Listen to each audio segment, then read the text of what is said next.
Quiet call to hope and faith. Sometimes the most powerful words don't roar, they whisper. If you're watching this, maybe life hasn't been soft lately. Maybe you've been walking through long shadows, feeling like the light at the end of the tunnel is a trick of the eye. But hear this, today you're being called, not by chance, not by mistake, but by a whisper that knows your name. This isn't about religion, it's about restoration. About remembering that faith is not a flame that needs to roar all the time. It flickers, it fades, and sometimes it feels like it's gone out completely. And yet, God never asked for perfection. He simply asked you to look up. So today I want you to breathe. Just that. Breathe. Because the worst moments are not your final moments. The days of struggling just to keep your head above water are coming to an end. And the tide is shifting in your favor. God hasn't forgotten you. In fact, He's been waiting for you to remember what it felt like to believe again.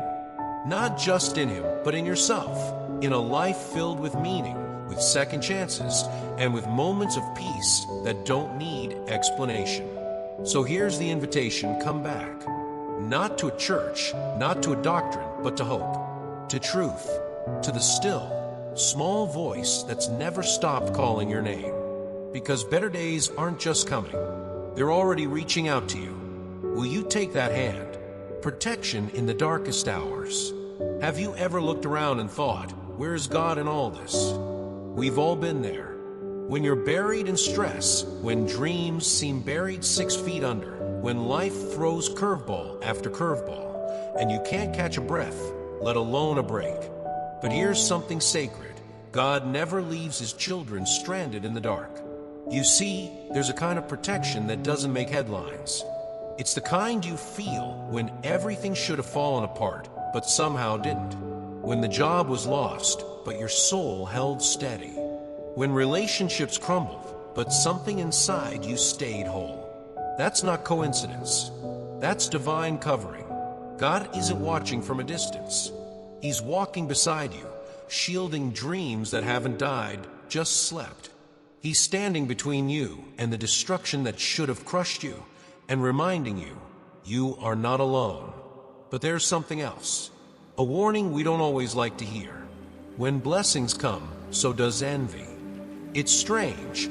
People are fine with your pain, but uncomfortable with your peace. Your glow threatens their shadows. Yet even in that, God doesn't flinch. He covers you. He fights battles you'll never even know about. And while the world may try to sabotage your joy, the God who led you through the storm isn't going to let anyone steal what He gave you. So stay anchored. You're not walking alone. You never were. Imperfect faith, unshakable strength. Here's a truth you don't hear enough. You don't have to be perfect to be faithful. In a world obsessed with appearance and achievement, it's easy to believe that God is waiting for you to get your act together before He listens. But nothing could be further from the truth. God doesn't demand perfection. He desires presence. He wants your heart, even if it's bruised. Your prayers, even if they're shaky. Your faith, even if it's the size of a mustard seed. He wants your eyes fixed, not on your flaws, but on His promises. When life hits hard, and it will, don't stop praying. When it doesn't make sense, when you're in pain, when you're exhausted and wondering if it's even worth trying anymore, that's when faith matters most. That's when it sharpens into a sword, slicing through fear and doubt like paper. And one more thing, before you step outside into the chaos of the world, pause. Pray over your family. Dedicate your day. Not because it's some religious rule, but because it aligns your spirit with strength. It's a moment that says, God, I'm walking with you today. Lead the way. You may falter, you may fall, but with that kind of posture, humble, honest, real, you'll always rise. Cleansing the home within. Your house can look clean, but what about your soul? There's a kind of clutter no one sees. Resentments that hide in the corners. Habits that chip away at your peace. Relationships that feel more like poison than support. And God sees it all, not to judge, but to cleanse. He wants to walk into your life like a gentle wind, and clear out every toxic thing that's been weighing you down. The grudges, the envy, the endless cycle of comparison and self-doubt. He's not afraid of your mess. In fact, he specializes in redemption. He promises to provide, not just spiritually but practically, the right opportunities at the right time. Food on the table, doors you thought were permanently closed, swinging open again. But here's something hard to hear. Some people won't come with you into the next chapter. God may call you to walk away from friendships that only pull you backward, the ones rooted in gossip, not growth. Love them from afar, but don't let them drag you into old patterns. This is a time of spiritual housekeeping, and when the inner home is clean, the outer world begins to reflect peace too. So ask yourself, what's taking up space in your heart that no longer serves your destiny? A love you've never earned, but always had. Let's be honest, human love is fragile. It comes with conditions, with expectations, with disappointments.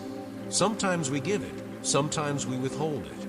And most painfully, sometimes we beg for it from people who were never meant to carry it. But God's love, it breaks every mold we know.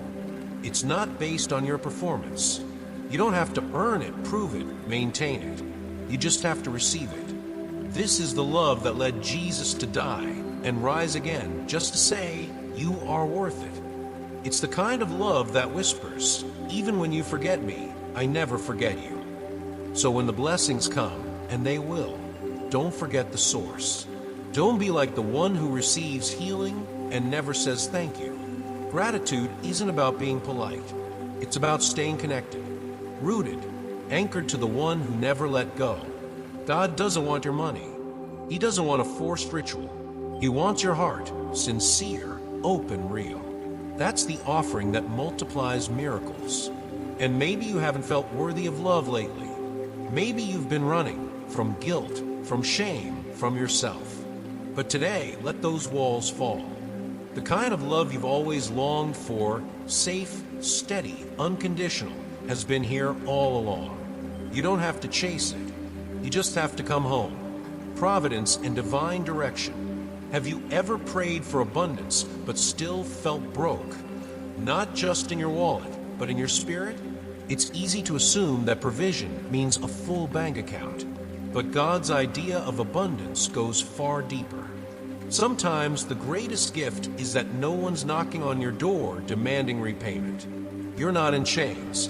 You're not drowning, even when you thought you would. When you asked for help, God didn't just give you money. He gave you mercy. He gave you another day to breathe, another step forward, another open door that didn't come from hustle, but from heaven. But here's the key. Gratitude isn't just something we feel when we have plenty. It's something that unlocks the plenty itself. There's power in waking up and saying, thank you, even when you're not sure what for. That kind of gratitude transforms waiting into preparation. It takes your eyes off what's missing and focuses them on what's already moving in your favor. You may not see the full picture yet. You may still feel stuck. But if you keep that heart posture, thankful, humble, teachable, you'll find that doors open, debts disappear, and peace enters like a quiet river. So instead of asking, why don't I have more? Ask, what am I doing with what I already have? That one question could lead you straight into a supernatural life. The subtle test of success. Success has a sneaky way of testing our memory. When we're struggling, we cry out to God with passion. We pray without pride, desperate for guidance. But when blessings come, when the storm clears and sunlight breaks through, that's often when we forget. God, however, never forgets you. And He gently calls, remember me. It's not a scolding. It's a rescue from the trap of pride, from the illusion of self-made victories. Because while hard work matters, favor multiplies what you could never earn alone. There will always be voices, sometimes loud, sometimes subtle, whispering envy as you rise. Not everyone will clap for your blessings. Some will question why you were chosen. But God doesn't choose based on applause. He chooses based on purpose. And He isn't intimidated by the jealousy of others. In fact, he often uses it to display his power through you. That's why every morning, before the emails, before the chaos, take a moment. Just one moment to reflect on how far you've come, on the prayers that became reality, on the burdens that lifted. Because remembering keeps your heart soft, it keeps your soul steady, and it ensures that your success won't become your downfall, but a testimony instead. Divine protection and a purpose set in motion. You weren't created to merely survive, you were crafted for mission. Think about that. Your talents, your voice, even your scars, they're all part of a greater assignment. You're not random, you're chosen. And God didn't just place you on this earth to watch it spin. He gave you tools. He gave you healing. He gave you a purpose that's bigger than your past. But purpose doesn't come without pressure. And sometimes when you step into your calling, attacks follow. People misunderstand you. Enemies show up disguised as friends. The world pushes back. Here's the truth. The weight of your assignment will always attract resistance. But you're not meant to carry it alone. God is your shield. He's not just a silent cheerleader in the sky. He steps in. He fights. He covers. He protects the seeds of destiny inside you, even when others try to crush them. You are called to be a vessel of healing, not just for yourself, but for others, for nations, for neighbors, for people who don't even know they need healing yet. So don't retreat. Don't believe the lie that you're too broken, too late, or too small. You're appointed, anointed, and protected. Now walk like it. Covenant and heavenly reward. What if I told you the window of heaven is already open, but it's your posture that determines what flows through? God doesn't work like the world. His blessings aren't bought with performance or perfection. They're accessed through covenant, through obedience, through a heart that chooses Him even when it would be easier not to. Living righteously isn't about legalism. It's about alignment. It's saying, God, I want what you want, even when I don't fully understand it. When you live like that, storms start to lose their power. Darkness may still visit, but it doesn't stay. And suddenly, you're not just surviving life. You're guided through it by light that never fades. But there's another reality. When you're blessed, the enemy notices. And not everyone in your circle will celebrate what God is doing in you. Don't let that rattle you. God's power is not diminished by your critics. In fact, He often elevates you in their presence just to prove that His covenant stands, unbroken and unwavering. So live uprightly, not out of fear, but out of freedom, because the blessings aren't the reward. The nearness of God is. And when He's near, peace follows, provision follows, protection follows, and no one, no force, no failure, no past can take that away. Courage, faith, and the will to keep going. Let's face it, it takes guts to walk through darkness without turning back. Faith isn't just a comforting word, it's a choice. A decision you make when the path is unclear, the cost is high, and fear is whispering in your ear. It's stepping forward anyway. And that's what God is calling you to do today. Move. Not because it's easy, but because He's already gone ahead of you. Sometimes we wait for others to validate our steps. We want someone to say, "You've got this." But what if no one does? What if the support never comes? Then walk anyway. You were never meant to outsource your courage. God planted it inside of you, and He gave you the authority to speak to fear, not just feel it. Stop blaming others for your delay. Stop waiting for conditions to be perfect. Stop making excuses for dreams that were never meant to stay dormant. You have a sword in your hand. It's called faith. And it wasn't made to decorate your wall. It was forged to cut through fear, doubt, and the paralysis of indecision. So today, rise. Push forward even if your knees shake. Speak light even when you feel surrounded by shadows. Because you're not doing this alone. God walks with you. And if He called you to it, He will carry you through it. Emotional healing and rediscovering who you are. There's a certain kind of exhaustion that doesn't show up in your face. It lives in your soul. You smile, you function, you even show up for others. But inside, there's a fatigue that comes from carrying too much for too long in silence. And sometimes in those quiet moments, you wonder, does anyone see me? Really see me? The answer is yes. God sees you, not just as a believer or a worker or a role in someone else's story, but as his beloved child, the one he's proud of, the one he planted purpose in like a seed and has watched slowly grow into something beautiful. You may not feel impressive, but God isn't impressed by performance. He's moved by sincerity. And when he looks at you, he doesn't see your failures. He sees the fruit, the resilience, the moments you chose love instead of bitterness, the prayers you whispered when no one else heard. And yes, there are those who'll envy your growth. They'll try to reduce your blessings to coincidence. But don't be discouraged. Your life is a living witness that healing is real and that you don't have to be perfect to be powerful. You just have to be willing. So hold your head high. The world may not clap for your comeback, but heaven already has. Sowing in tears, reaping in power. Let's talk about the tears you've shed, the ones no one knew about. The nights you wept quietly so others wouldn't worry. The mornings you pulled yourself together, not because you felt strong, but because you had no choice. Those weren't wasted. They were seeds. God sees every tear. And what may have looked like loss was actually sacred watering for something greater. You may not realize it yet, but you've been planting faith in hard soil, and the harvest is coming. Sometimes people think miracles look like instant lightning, but often they come through quiet growth, through changed hearts in your home, through a peace that settles like a morning fog, through a phone call that feels like divine timing. And here's the powerful truth. Your story isn't just about you. The grace that's been poured into you is now flowing through you, into your family, your workplace, even into strangers who encounter your light and don't know why they feel different afterward. So don't fear the next storm. You've been revived once before, and God isn't done. If he breathed life into you once, he'll do it again.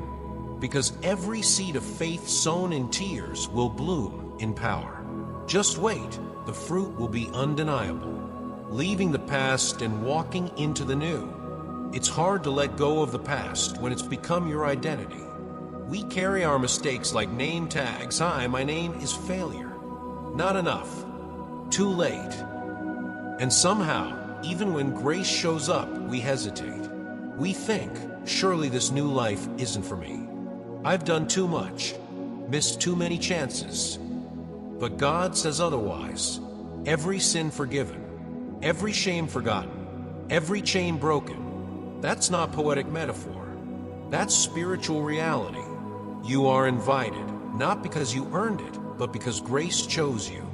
You're being called into a supernatural life, one where fear doesn't rule, one where loneliness doesn't win, one where your heart is not a battlefield, but a sanctuary. Of course, the enemy will try to remind you of who you used to be. But when he does, remember this: the old you doesn't live here anymore.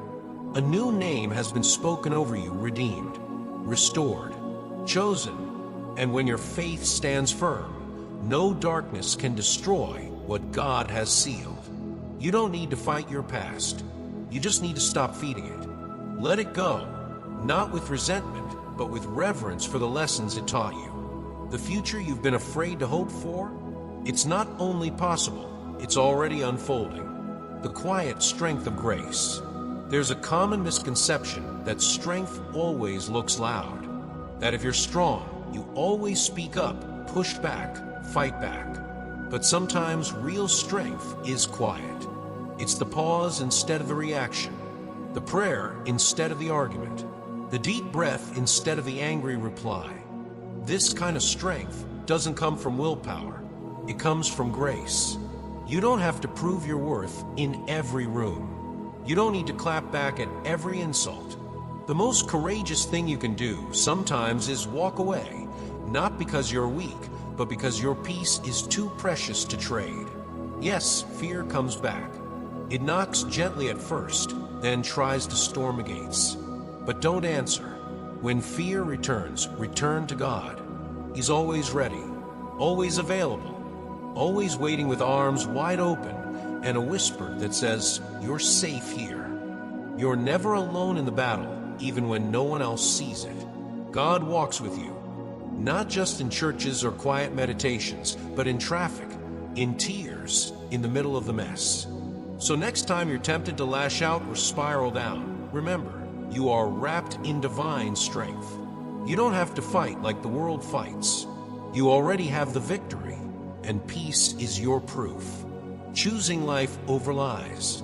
There's a war happening, not in the sky, but in your mind. It's subtle, quiet, persistent, the kind of battle where your thoughts whisper, "You're not enough. You're too broken. No one understands you." But God understands. While the world may misunderstand you, label you, misread your silence, God sees everything clearly. He sees past your wounds into your worth. And today, He's offering you something sacred, choice. You can choose life. Not just breath, but full, rich, meaningful life. You can stop letting the voices of shame dictate your steps.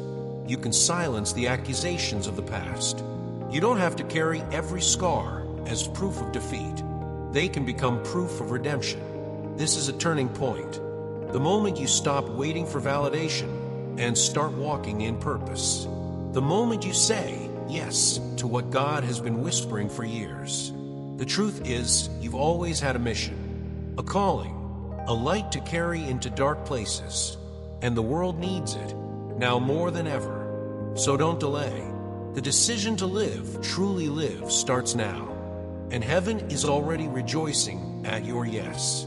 True love and the invitation to come home. There's a moment in all our lives when we realize we've been giving our hearts to people who never knew how to hold them. It's that ache you feel after another unanswered text, another betrayal, another quiet tear that no one notices. We keep pouring ourselves into hands that were never meant to carry the weight of our worth. And over time, that emptiness grows into something deeper, something that can't be filled with applause, money, or even good intentions.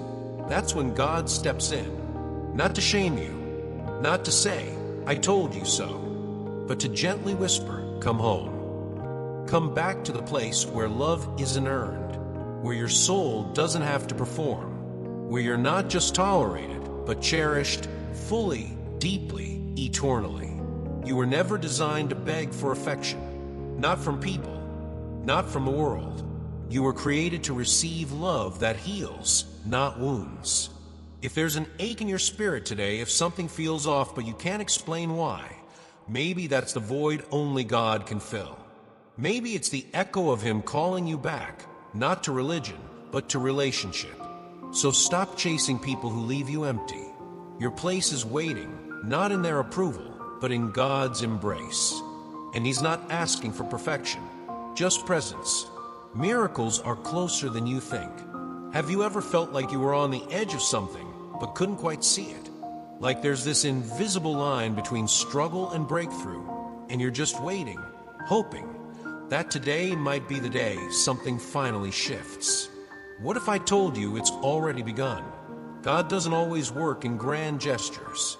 Sometimes His miracles look like small mercies that build up quietly until one day, everything is different. The situation that once felt impossible suddenly opens. The answer you thought was delayed shows up exactly on time. But here's the key. Don't let your past chaos make you doubt present promises. Just because things were hard doesn't mean they will always be. Just because you've stumbled before doesn't mean you won't stand strong now. Your story isn't stuck, it's unfolding. God has never forgotten a single word He's spoken over your life. Every promise still stands.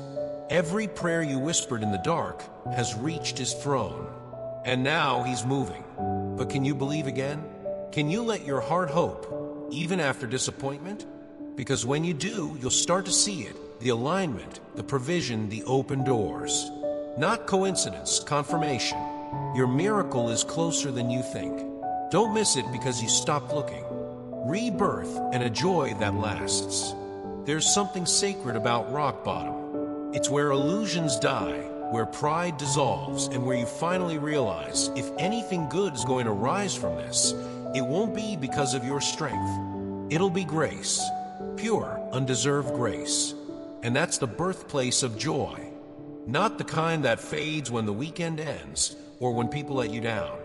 No, this is the kind of joy that bubbles up from knowing you've been carried. You've been restored. You've survived what should have broken you. That's not random. That's divine rebirth. God didn't just patch you up. He made you new. Every tear that fell was noticed. Every wound has been tended. And now every seed of faith you sowed in brokenness is sprouting something beautiful. There is joy coming for you. Not because life is suddenly easy, but because your spirit is finally free. You don't need to strive anymore.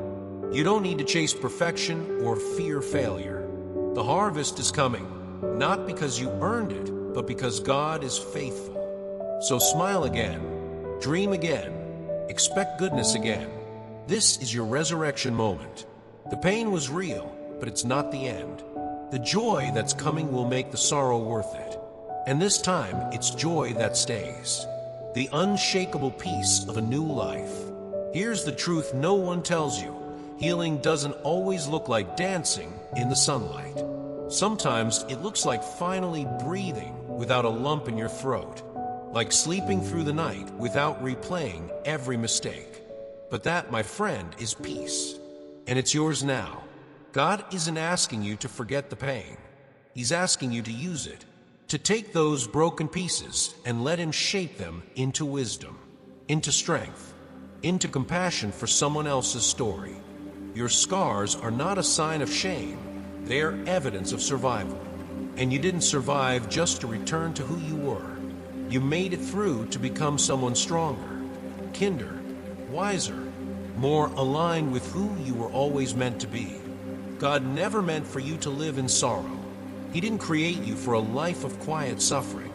He created you for joy, for fullness, for purpose. And now that life is before you. Walk in it. This isn't the end of your story. It's the beginning of the chapter you were born for. The one where peace isn't temporary. Where joy doesn't depend on circumstances. Where you walk hand in hand with a God who never left you. Welcome to your new life. It's sacred, it's whole, and it starts now.